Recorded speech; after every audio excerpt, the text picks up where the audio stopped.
Serial कयामत की रात में जो सच अब तक राघव से छुपा था वो जल्द ही सामने आने वाला है, लेकिन ये सच अपने साथ लेकर आएगा कई सवाल। क्या है पूरा माजरा, देखिए इस रिपोर्ट में।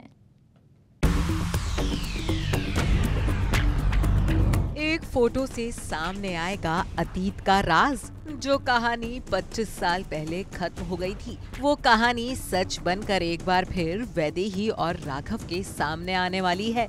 सीरियल कयामत की रात में आज हाई वोल्टेज ड्रामा हो रहा है, क्योंकि राघव को उसके पिछले जन्म से जुड़ा सबसे बड़ा राज पता चल चुका है और अब उसी सच को बताने के लिए राघव वैदेही को इसी पुरानी हवेली में लेकर आए हैं। अब तो तुम्हें यकीन आ गया कि मैं झूठ नहीं बोलता था, कि मेरी कहानियां बेबुनियाद नहीं थी। ये देखो, ये मैं हूं और ये तुम, शादी के जोड़े।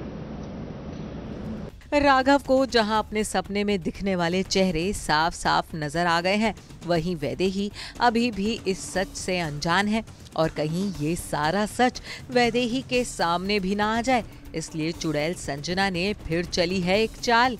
वैदेही का ध्यान भटकाने के लिए संजना दोनों को एक मनगढ़ंत कहानी सुनाती है। जी, जब गांव वालों को पता चला कि आप लोग हवेली खरीद रहे हो ना, तो गांव वालों को ये बिल्कुल भी अच्छा लगा कि हवेली में कोई काम शुरू हो। तो उनको तो ये लगा कि जब गांव में शहर बस जाएगा तो पूरा गांव ही खराब हो जाएगा ना, तो इसीलिए उन्होंने मोर्चा शुरू करवाया और उसी मोर्चे के लिए ये फोटो बनवाए आपने। राघव को संजना की बात पर यकीन नहीं और राघव की बात पर वैदेही को यकीन नहीं।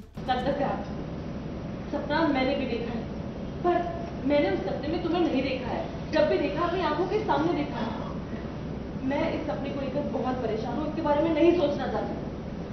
राघव, अगर हमारा कोई कार्मिक कनेक्शन होता ना, या हमारी कोई अधूरी कहानी होती, या भगवान ने हमारे लिए कोई प्लान लिखा होता, तो मुझे भी कुछ याद आता।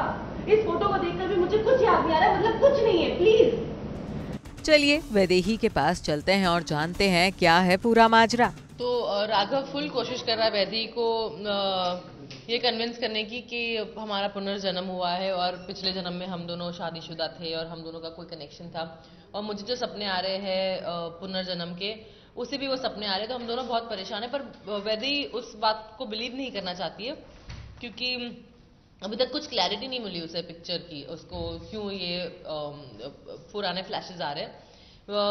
विवेक ने, मतलब जो राघव है, उन्होंने देख लिया और उन्होंने मेरा फेस अपने सपने में बहुत क्लियरली देख लिया। मैंने नहीं देखा है, पर आई थिंक नेक्स्ट एपिसोड में मुझे फेस क्लियरली दिख जाता है। तो वही बेसिकली हाइड एंड सीक चल रहा है कि इसने देख लिया, तो मैं बिलीव नहीं कर रही हूँ। जब मैं देखूंगी तो जो चुड़ैल है वो अपनी कोई चाल खेलेगी, ऐसा कुछ तो है। संजना, आपके इस पूरे खेल को खत्म करने के लिए एक फोटो ही काफी है, जो अब राघव के हाथ लग गई है।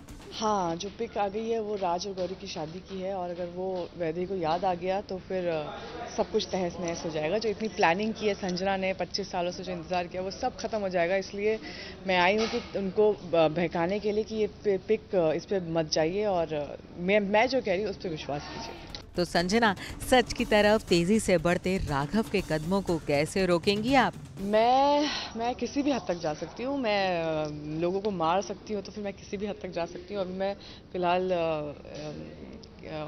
राघव को लेके जा रही हूँ एक गुफा के अंदर, और फिर मैं उनके अंदर ट्रांस कर दूंगी पूरा, और उनको ये बताऊंगी कि मैं गौरी हूँ, वो वैदेही गौरी नहीं, मैं गौरी हूँ। और कैसे आगे ट्विस्ट एंड टर्न्स आएंगे वापस जल्दी पता चलेगा। अपने मकसद के रास्ते में आने वाली हर अड़चन को संजना जड़ से उखाड़ फेंकती है।